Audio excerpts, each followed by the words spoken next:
Hello everyone and welcome to the third episode of my video podcast, It's Time with Mickela Panday.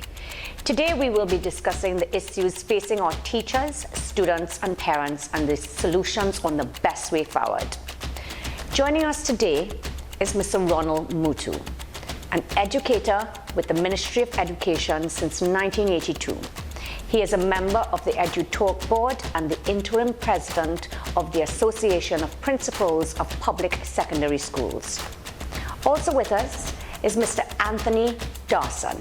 He is a technical and vocational external quality assurer and quality consultant with 12 years of international experience throughout the Caribbean and holds a degree in leadership and management from City and Guilds. Lastly, we will be speaking with Mrs. Antonia Tekah de Freitas, President of the Trinidad and Tobago Unified Teachers Association. Join us now. Good day, Mr. Mootoo. Thank you. Hello. Good afternoon. Thank you for joining me today. I know that you're representing an organization known as Edutalk. And that organization seeks to bring together educational stakeholders to discuss educational and related matters. Can you tell the listeners a little bit about that? Of course. Thank you very much for having me on. It's a pleasure, of course. Edutalk is, I want to say, the brainchild of Mr. Samuel Strand.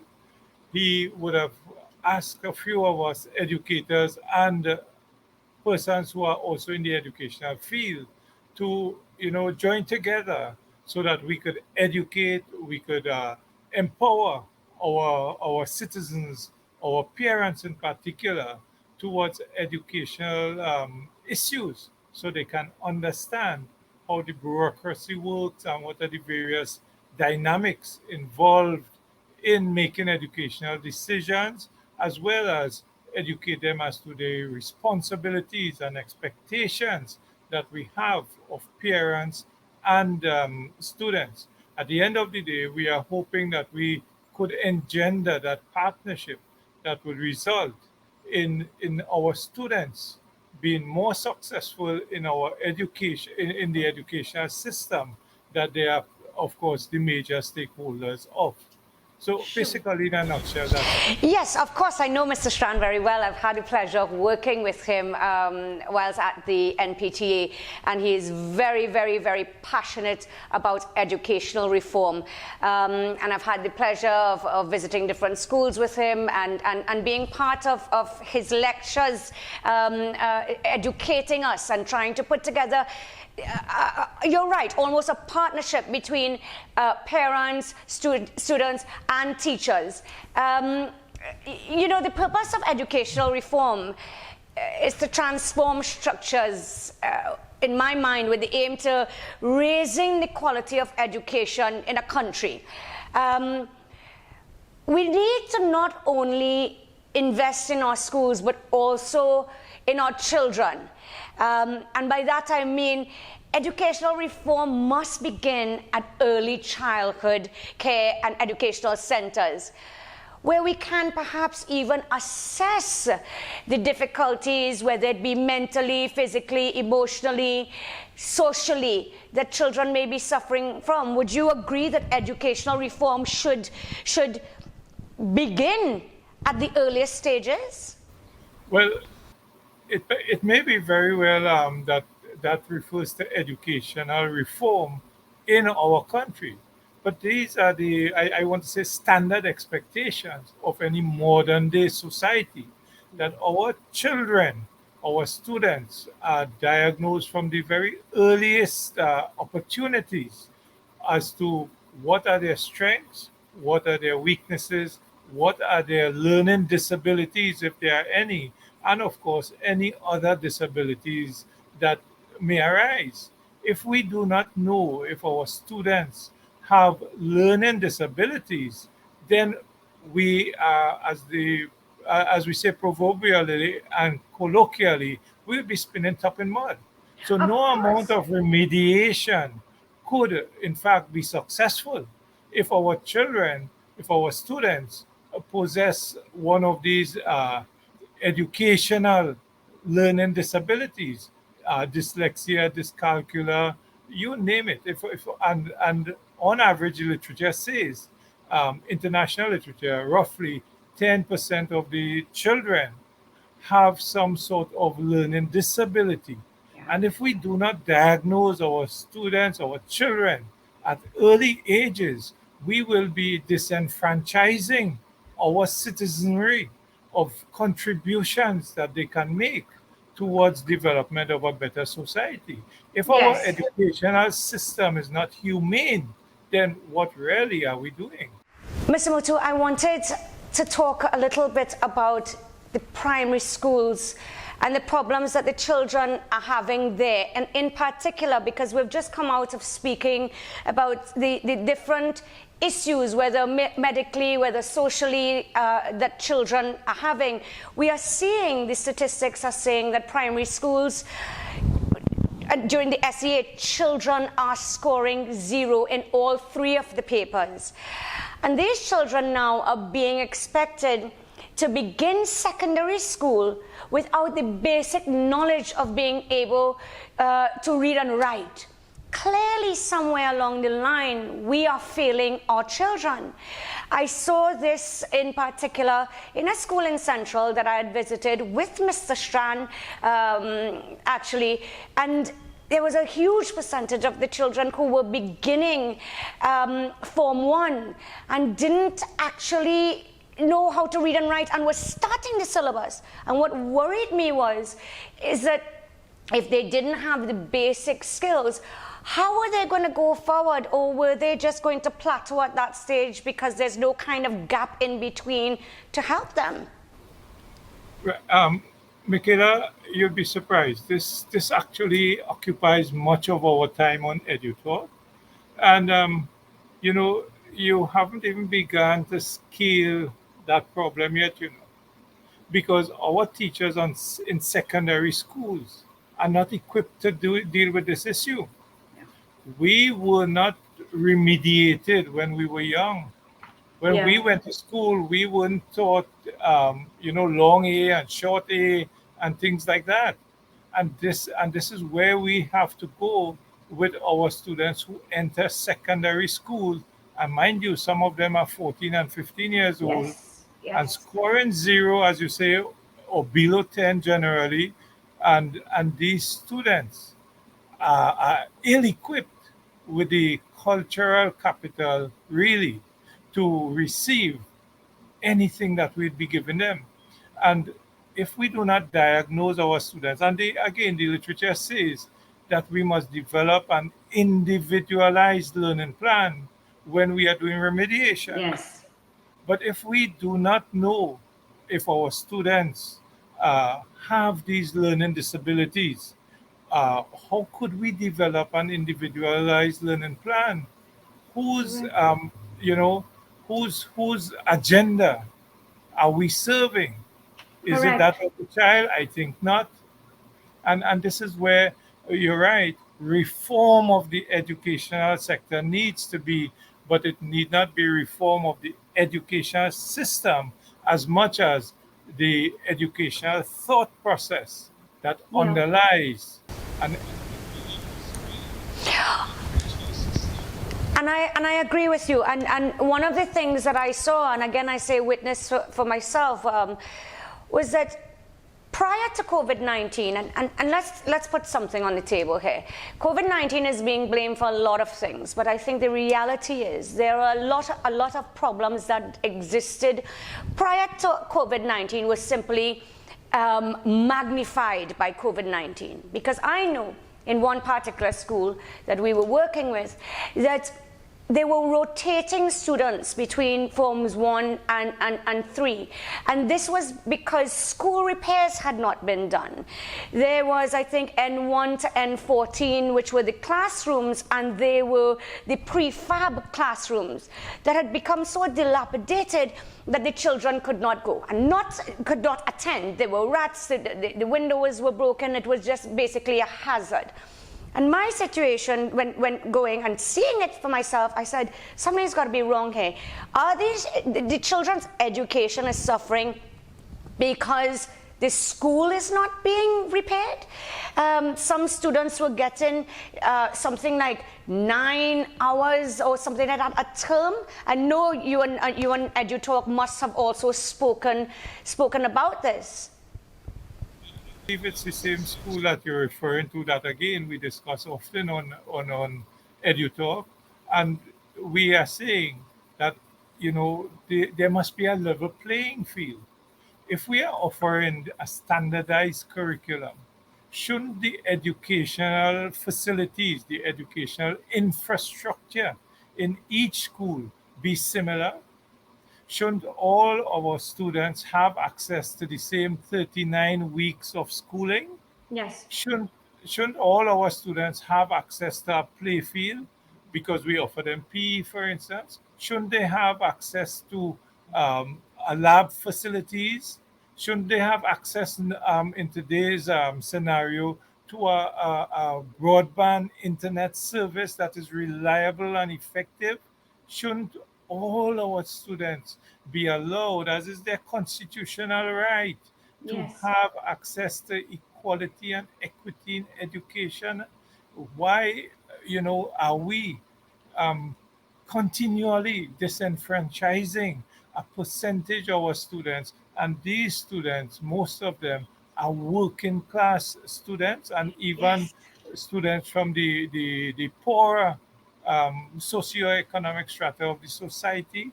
Shouldn't we be doing more to enfranchise them, to give them what is their constitutional right? It is. You're right. You're right. And you'll find me sounding different when I'm speaking, because it's a whole new persona when we are discussing these issues. I feel no, absolutely. I feel the same way because I know about the situations personally. And I know, for example, because we are failing the children, that by Form 4, many of them drop out before completing the final exams. What does the future hold for them? The education system, even in terms of curriculum, why are we not encouraging students who are weaker academically to improve technical skills? And again, what worries me, because in this particular school, there were many single parents, mothers who were working. The kids were at home because they want this rotation system. I mean, this is different, but similar in a way to what's happened under COVID. And we're running out of time, but I must ask you, we see education time and time again getting a huge allocation for the 2020 for the budget, and in 2022 as well. What do you think, or what does Edutalk think should be the ministry's priority in spending this money? What we should be looking at first? And I know that's a hard question because it's hard to just say one thing, but there must be a priority list of 1, 2, 3 things that we must be looking at this particular time. Well, as far as I'm concerned, you're absolutely right. It's difficult to put things in a systematic, chronological listing, but the ministry must be able to say, listen, it's about time. We should be able to say we have some standardized goals. And, it's okay for the government as a whole to say the budget is not 1 year budget. It's a plan that they are rolling out on a yearly basis. Well, so too should the plan for education be, that we should standardize and ensure that our facilities, our educational institutions offer a standardized service, whether it be human resources, whether it be the physical buildings, whether it be the IT facilities, whether it be the testing that we need to do so that we could better reach our students, whether it be that we must develop programs, for instance, in other jurisdictions. They have guild schools. Why must all our students be subjected to a grammar type school? Correct. Thank you so much, sir. You're right. And forgive me for interrupting you. Time is of the essence, and it has just been such an absolute an absolute pleasure chatting with you. And we know the school that we're talking about. But I must also say that there are many schools in that situation as well throughout the country. I want to thank you so much for taking the time to join me, and we can hope and continue to lobby for this government to put our children first, to put our human resource first, and I wish Edutalk all the best, and you know you have my support. Thank you. Thank you so very much for being so gracious, ma'am. It's our pleasure and honor, of course, to have been here on your program. Thank you, sir. Have a good day. You too, ma'am. Bye. Good day, Mr. Dharson. Thank you for joining us today. Do you mind if I call you Anthony? Sure. All my friends call me Anthony. Okay, great. So I wanted to first of all say thank you for taking time out of your busy schedule for joining us today. Today is a very important topic that has often been sidelined in the discussion of education, and that is TechVoc. Yet today, as we're all in a pandemic trying to survive living in a pandemic, TechVoc has become more important than ever. What are the difficulties facing TechVoc today? Well, first of all, TechVoc qualifications require require both underpinning knowledge, which is the theory component, and the practical component. The theory component is relatively easy based on the system that we use with these online classes. But the practical component is where the major challenges are because of the restrictions and because of the number of students allowed in some of those classes. However, one of the major problems we have, apart from those classes, the practical component, it is the challenge that the government has with the vaccine. Right. Because a lot of students are attending classes or they are restricted from attending classes because they are not fully vaccinated. Yes, because vaccine, we have known it, and we're seeing it even now within the form 4, 5, and 6. In secondary school, we're seeing that children are coming into school. There's the issue of whether the teachers have been vaccinated. Some children are coming into school. We have certain schools where you have a 5% turnout, for example, and the teacher still, while being present, has to also teach via Zoom. So the students physically there are being also taught via Zoom. And of course, we go back to the importance of TechVoc and the practical aspect. Vaccination is going to be a challenge. Is there anything that you can tell me? Is it set that teachers, for example, need to be vaccinated? Because we have a lot of institutions that are also privatized. Is it that have you seen a lack of interest maybe, or understanding in the benefits of getting vaccinated? What has been the experience with TechVoc? Because I'm really here as a student myself to learn. Well, in the secondary schools, based on, as far as I understand from experts in the industry and people who are in the know, teachers are not required to be vaccinated because of a particular collective agreement that TTUTA has with teachers. Students now are the government's responsibility, and they are required to be vaccinated. But one of the challenges or one of the problems I recognize with the government is that they are treating what is referred to as a technical problem, not a technical problem, and they're treating an adaptive problem with a technical solution. Right. Now, Ronald Heifetz, he's a former professor at the Institute of Leadership at the Harvard College.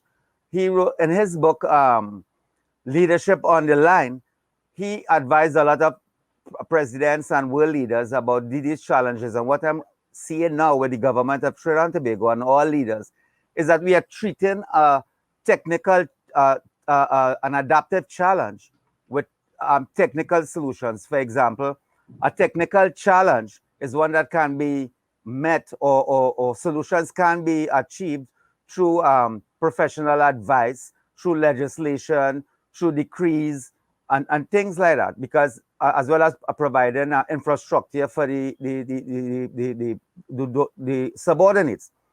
But an adaptive challenge, which is what we are experiencing now, people have to change their mindset. They have to change their attitudes. They have to change their values. They have to adopt experimental mindset based on the technical advice again from Ronald and his book.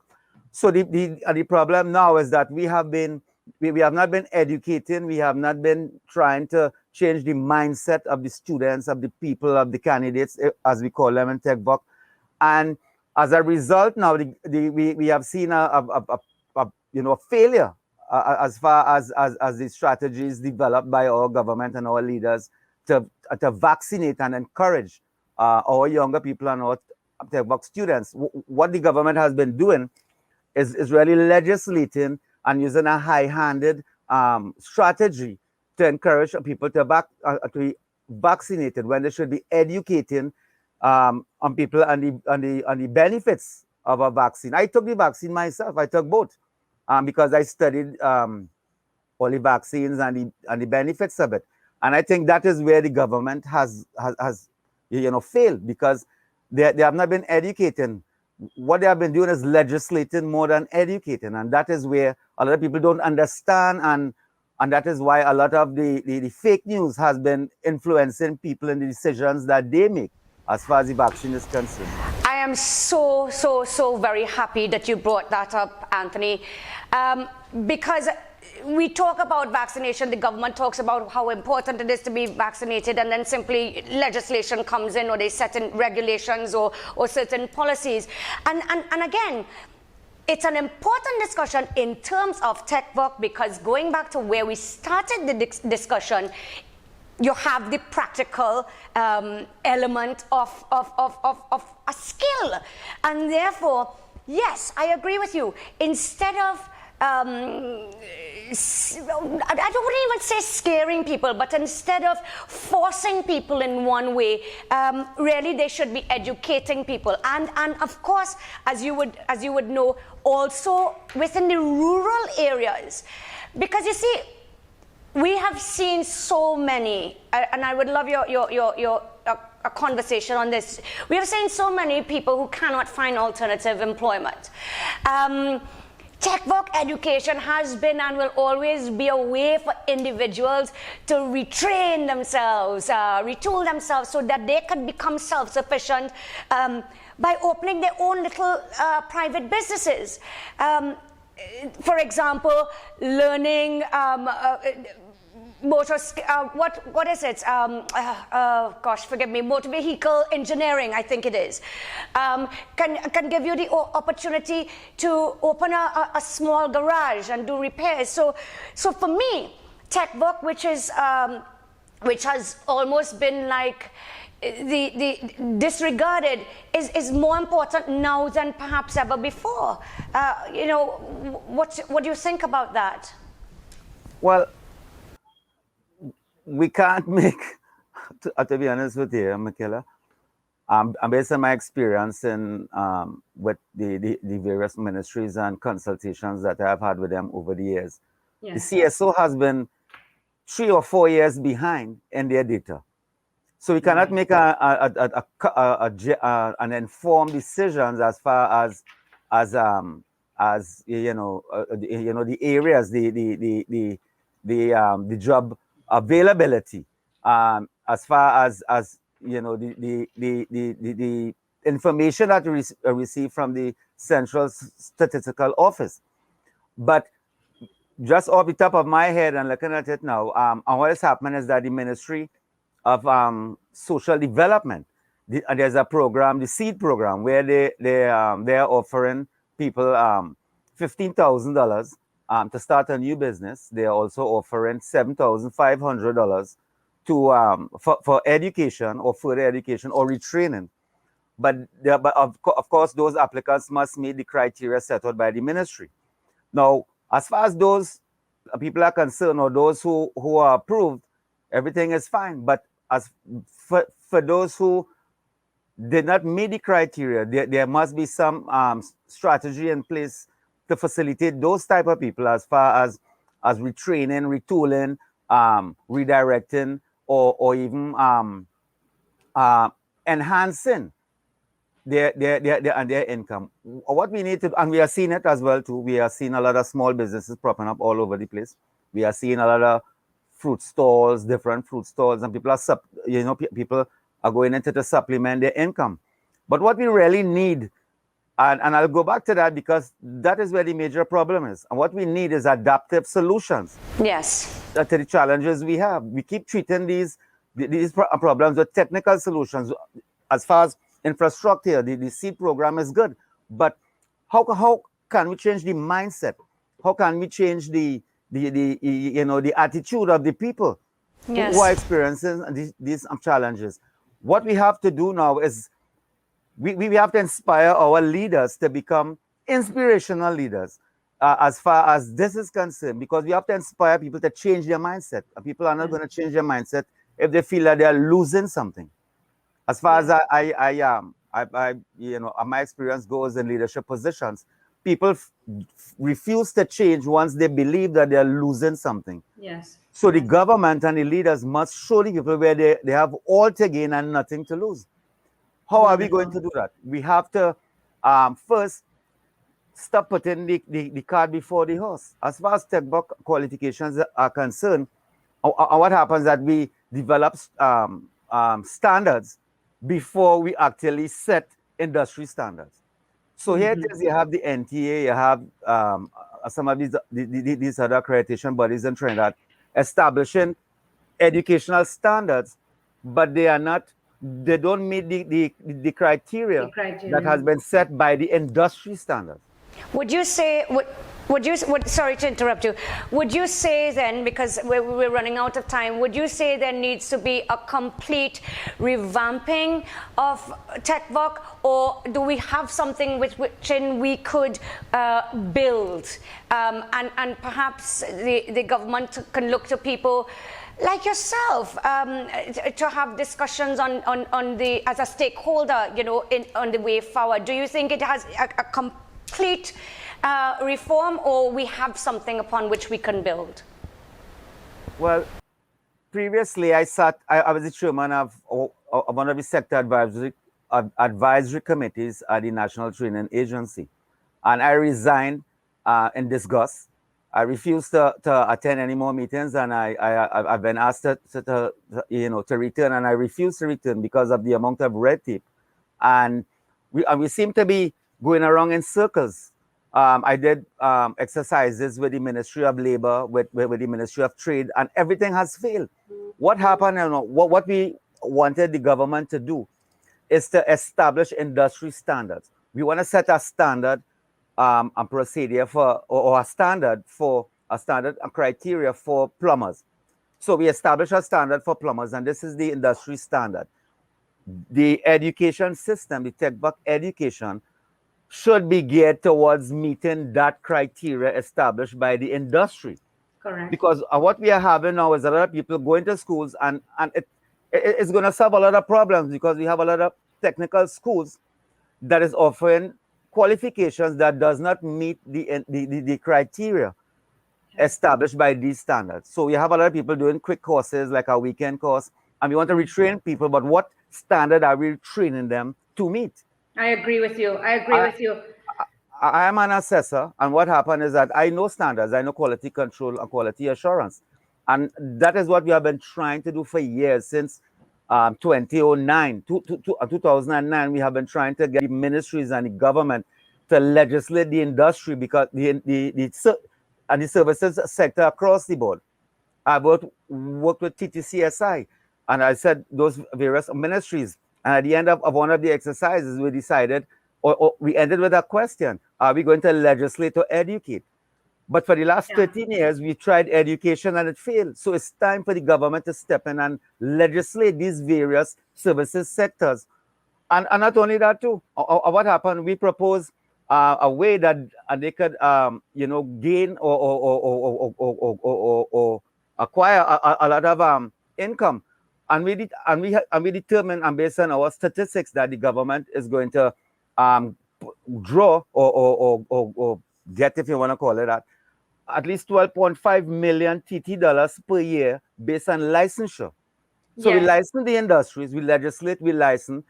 Each individual or technician has to pay a license every year of $200 or $300, and totally, we estimate that the government is going to pull in or acquire as much as $40 million per year.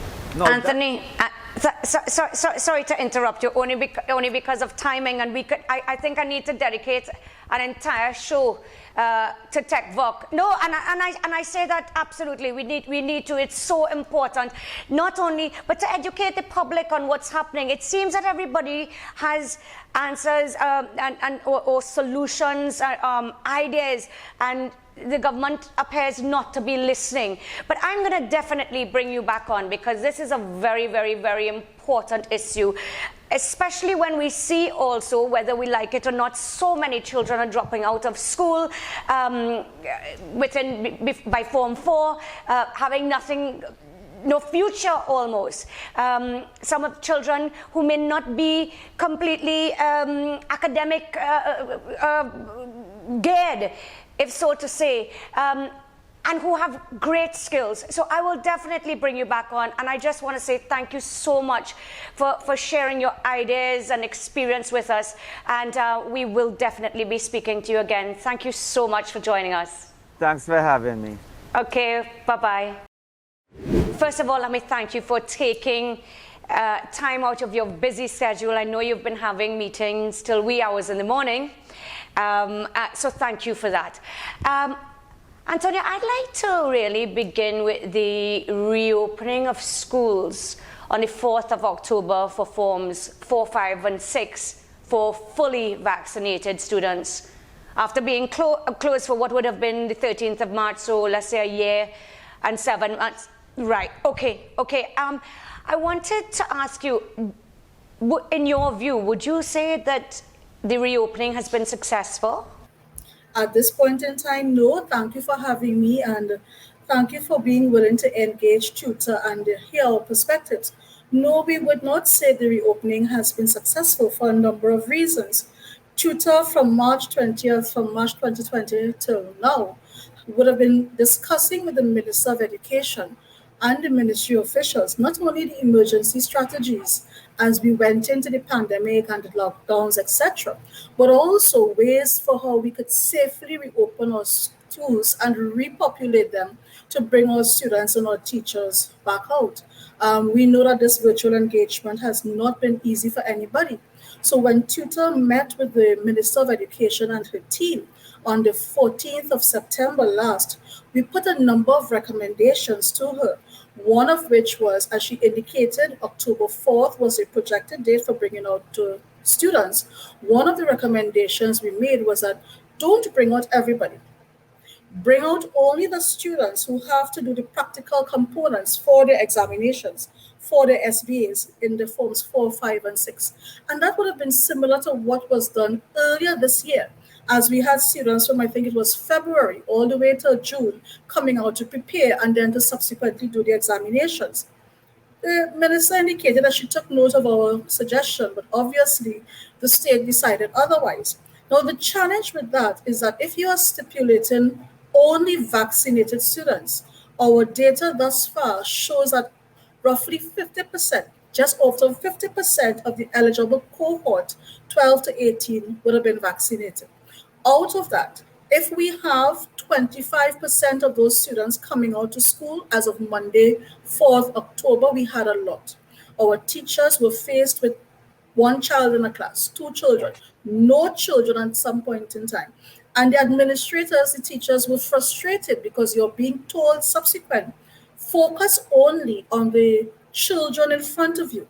Teach only those in front of you. So obviously, if you had no children in your class, because nobody came, you had nobody to teach.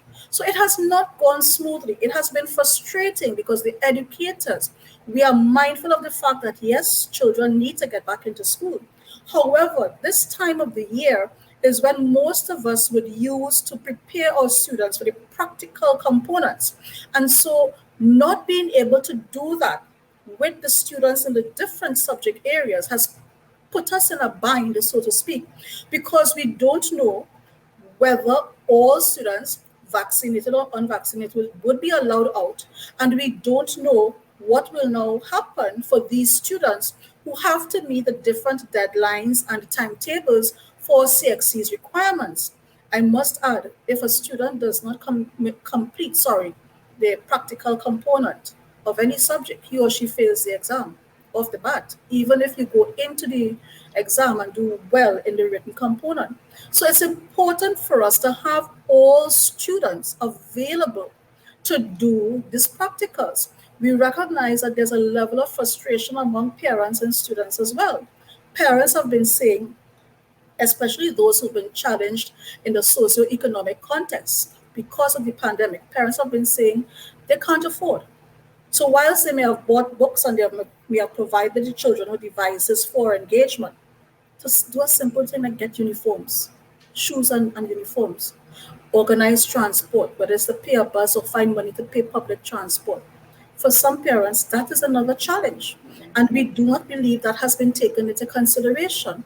Of course, TTUTA would also want to put on the table that the Education Act, the Industrial Relations Act, says that you have to consult with the RMU, the recognized majority union, where there is one, especially in these situations where you have such dynamic changes. That has not been done. Coming out to the media and saying, we met with TTUTA on this date and that date and that date, is more like ticking a box, filling in a checklist, rather than engaging in meaningful discussion. I just want to add quickly that from March to now, TTUTA has consistently said to the ministry, we are willing to lend our expertise to have our members who have necessary skills form a working committee to do curriculum development for delivery in these post-pandemic periods, form a working committee to allow us to look at infrastructure, not just a physical plan, but we know we need to boost internet connectivity now, all of those things, technology, access, and training. Let us form a working committee. And that offer has been refused. We do not see then that the Ministry of Education, that the state has any sustainable long-term plan, not only for recovery from the pandemic situation, but for education to go forward in general. And that is a frustration for us as educators at this point in time. I totally understand. I mean, it has always been the situation, Antonia, that government does not consult. TTUTA says they don't consult with them. And I was looking at what the government was saying as well. And I'm so glad that we can hear your point of view, because sometimes you just hear it from the government's position. And they were saying that prior to the reopening of schools, your union views and recommendations were sought in 7 stakeholder meetings. Now, hearing from you, I'm saying, yes, if TTUTA did attend, is it that they're not taking the recommendations? Is it that the guidelines that you are perhaps proposing for them to formulate policy, that they're not taking it into consideration and simply TTUTA is there as window dressing? Well, we are of that view. Our members are of that view. Because I'll tell you honestly, Mickela, when we heard the Prime Minister some weeks ago announced that the forms 4, 5, and 6 would be back out to school, he indicated in that conference, well, we received advice. He didn't say what advice was received or who gave the advice. We received advice and on this, and we decided, basically not to follow it. So then why invite us to a meeting? The announcement was made in Parliament on Friday. We are bringing out forms 1 to 3 the next 2 or 3 weeks. The same challenges exist and may be exacerbated. But you call TTUTA to a meeting after the announcement. So is that really engagement? And then you will tell the ministry, the media, you will tell the public, you spoke to TTUTA. Briefing the association is not so much the same as hearing our ideas, hearing the challenges of the people on the ground, and the recommendations from the education professionals on the ground.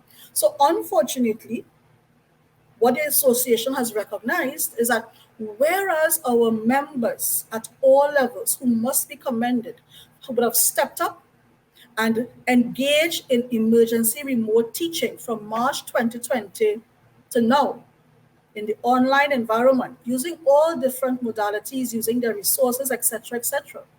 Once you've called teachers and students back out to school, then that emergency mechanism or those emergency measures will cease. So it means that you cannot have a parallel system or a hybrid system where I have 5 children from my class in front of me, but the other 15 are at home, and I am expected to teach all 20 at the same time using the device as the case may be.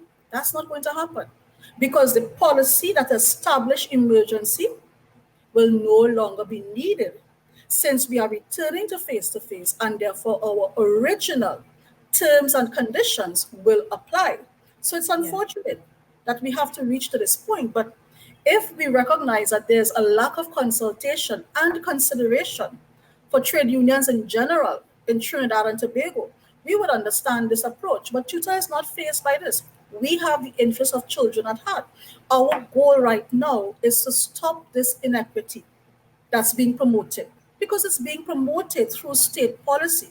Granted, the Education Act, Section 11, gives the Minister of Education the right to deal with education, public or access to public schools, schools funded by taxpayers' dollars, cannot be denied for any reason outside of what exists within the Education Act and the Education Service Regulations. Now, you will know as a legal mind that the emergency orders and the public health regulations will supersede what's in the Act given these emergency circumstances. But it does not mean that you just do them willy-nilly without consultation, do it without thinking about the fallout. Because the questions we've asked and the question we will ask today, if you are saying only vaccinated students of forms 4, 5, and 6, and this has been the turn-up, will the Ministry of Education be approaching CXC on these students' behalf to ask CXC to vary its timetable, which, as we know, is a standardized timetable and with standardized deadlines across the region? Are we going to ask CXC to vary it simply because of a state policy? If CXC says no, what happens to these thousands of children? Is it that we are looking at education holistically and for the benefit of our citizens? Or are we simply trying to make a push to get people vaccinated? You know, Mickela, I just want to make the point that within the public health notice, pay attention to what is published for. Now, schools are not safe zones, eh? I was going to talk to you about that. I wanted to talk to you about that. But before we get there, because what I have seen happening myself as well is that there seems to be so much conflict within the regulations that it doesn't seem to be thought out properly. But before we go there, Antonia, I just wanted to step back a second and just say, absolutely, I know for a fact what you're saying is correct, because I have heard about a school in Tobago today where the teacher came out, 2 students came out, the rest of them stayed at home, which left the teacher in the staff room teaching via Zoom. So it looks like it has failed. What worries me, again, as we came on to the point about vaccination, is that I think when you come down to the brass tacks of things, the government seems to be avoiding the important issue of whether unvaccinated teachers should be allowed to conduct in-person classes. And I was just wondering if that was discussed with your union. And what worries me as well is whether their failure to make any kind of pronouncement is really perhaps setting a trap for the union to fall into and make de facto policy. I don't know what your views are on that. We recognize, Mickela, that there's lots of games going on in this particular scenario. The issue of the students coming out or not coming out is something that we believe the parents eventually will have to take up and address in a big way, not just wait for tutor to speak. Parents will have to seek the interests of their children, because very quickly there are students, if you're projecting forms 1 to 3 to come out in 2 weeks, there are students due to enter Form 1 or who have entered Form 1 who will not be 12 until the end of the year, and therefore they will not be vaccinated. Yeah. And so are these children being penalized simply because of their age? I was very quickly going to make the point that in the public health regulations, we use the word entitled.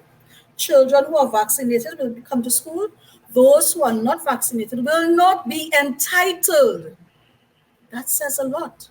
As far as the educators go, TTUTA has advocated from the time the vaccination program started that educators should be allowed access to vaccines. And if it's one positive thing that came out, the Ministry of Education, the Ministry of Health went through that process and made sure they had vaccines allocated for educators. Now it's still a choice. The position of the union is in congruence with the position of the president of the Industrial Court, Deborah Thomas Felix. Right. The issue of vaccination as a requirement to enter the workplace was not a pre-existing requirement for those persons already in the employ in any area. And therefore, you cannot now introduce it as a new term and condition of employment. Neither can you introduce the requirement for disclosure of vaccination status. Now, mind you, TTUTA is not against vaccination. It is the best way, another layer to ensure safety during this pandemic. However, based on those requirements, you don't have that stipulation just yet. Maybe 2 years down the road, when persons are looking to enter the teaching service, vaccination against COVID-19 might very well be a requirement. But until that time, you cannot introduce it. And so that mandate and the disclosure of status is not required for education professionals at this time. Antonia, to me, it's been deeply worrying.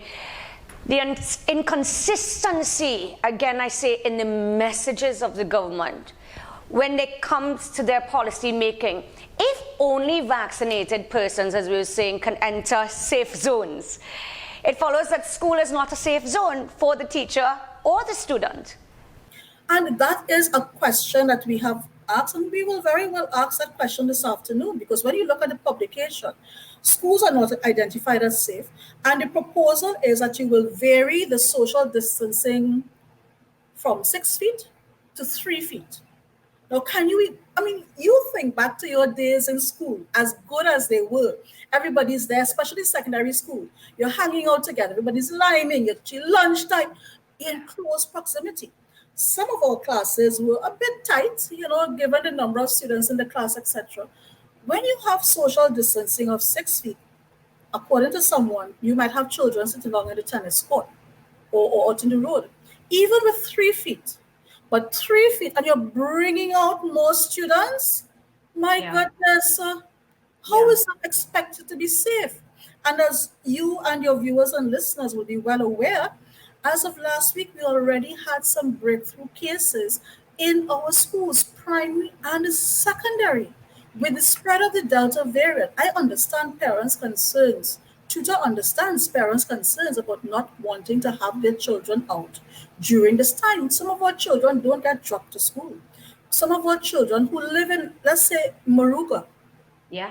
And if some of us can think of the geography, I live in Moruga and I have to take public transport to get to Vestini Secondary, which is what, depending on the part of Moruga, 2 or 3 maxis or taxis. Yeah. That's ridiculous. It is. It's clearly not well thought of. I don't know. Maybe it's thinking out of the box, but I just wonder, we talk about the spacing in schools. I was thinking about the kids with single parents, but Has anybody addressed the idea of, or thought about, for example, the kids in children's homes? I work with quite a number of them. They're at home. I was thinking, does it make sense?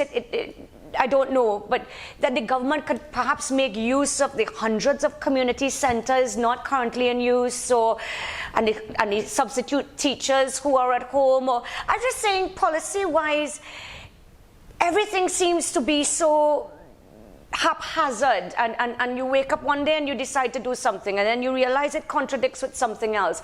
But there's so many children out there that I think are losing out, and how do we get back? How do we get back? Something has to be done. Mickela, one of the things I would want to say is that many of us in Trinidad and Tobago, and I'll start from this layer, many of us in Trinidad and Tobago have a particular perspective of trade unions. Loud, rumbling, only money, only negotiations, whatever. The education unions around the world, they are different slightly. They actually have two clienteles. You have the students and you have the members, your education professionals.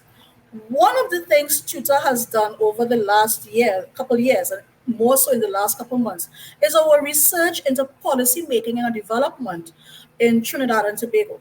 Our research into funding, and I'll show you the linkage in a while. The money that's disbursed to the Ministry of Education through the budgetary allocation, there will be different components that would require funding, training and development, school infrastructure, etc., etc.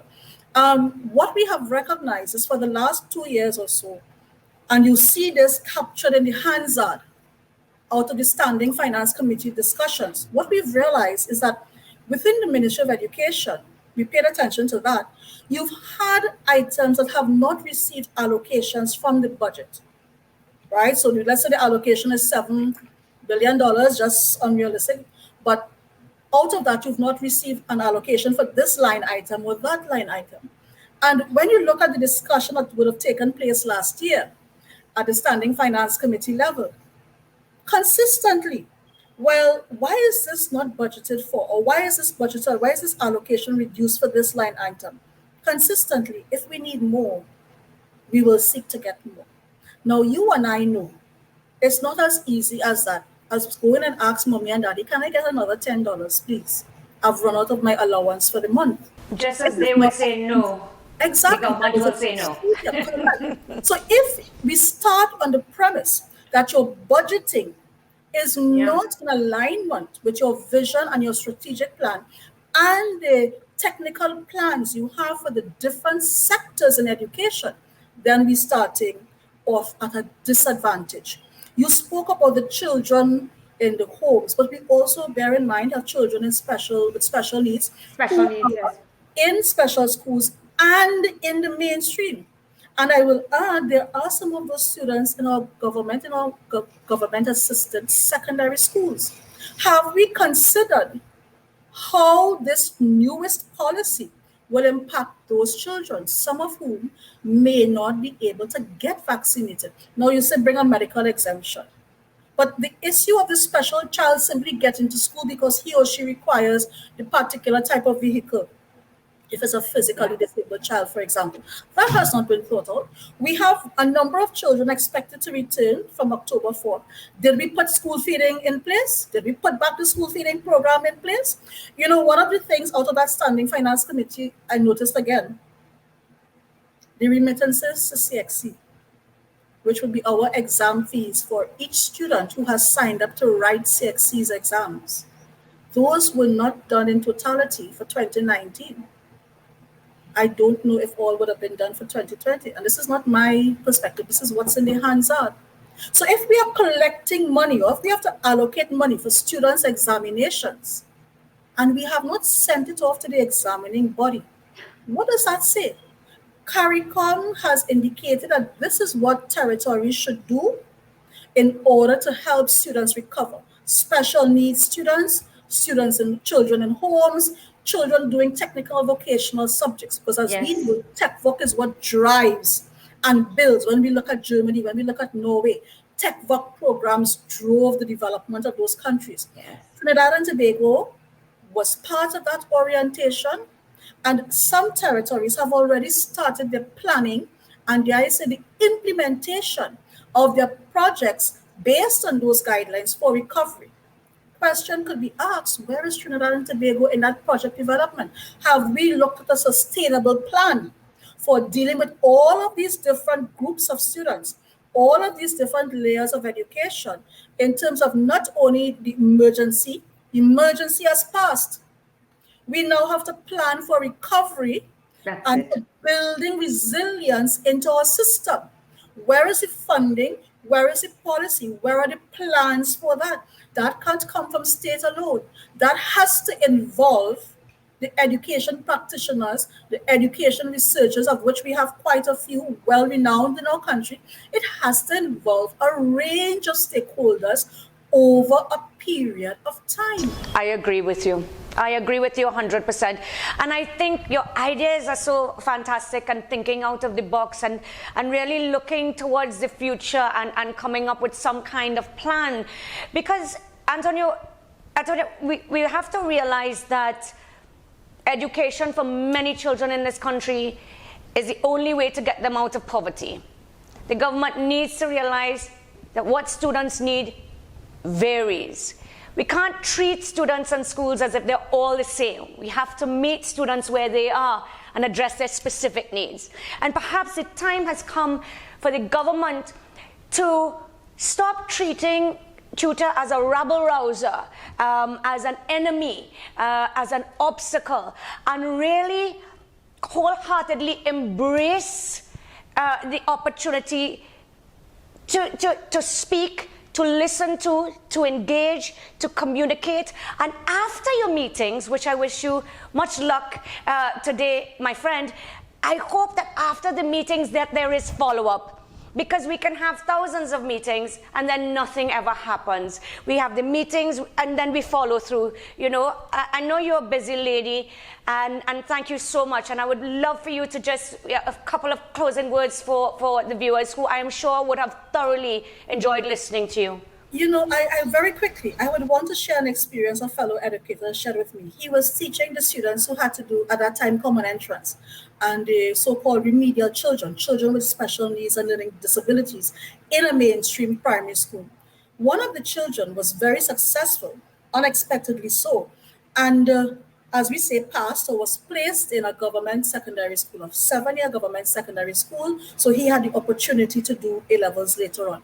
And the teacher recounts that standing there in the courtyard with the child and his father, when the father found out the child's result, rather than saying, "Well done, my son, congratulations, I'm proud of you," the father's response off the bat was, "So you mean I have to find money to send you to school again?"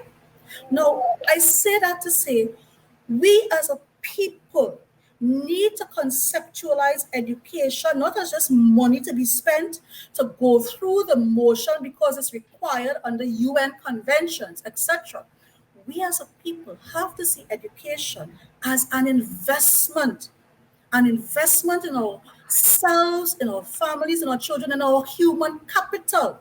Because if we don't look at it from that perspective, then the returns on investment that we expect will not be what we get, because we don't have the correct philosophy. So I encourage us as parents, as civil society, as educators, as professionals, let us try to get on the same page. We can agree to disagree on issues, you know. I think people have realized by now, Mickela, I say what I have to say on behalf of my members. We can agree to disagree on certain things, but there are certain fundamental principles we need to agree upon if Trinidad and Tobago is to go forward.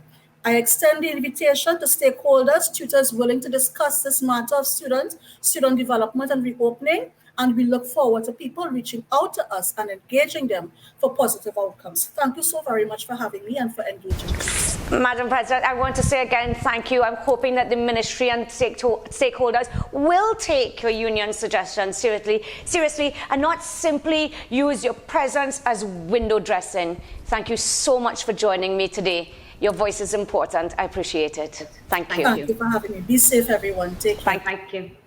The crisis that our education system is facing began before COVID-19, and if we continue at this rate, will exist after COVID-19. If we do not invest in our human resource today, we will pay the price in the future. The government must place our children's education as a top priority. They must engage the stakeholders genuinely and not simply hold consultations as window dressing. There is a lot of work to be done, but where there's a will, there's a way.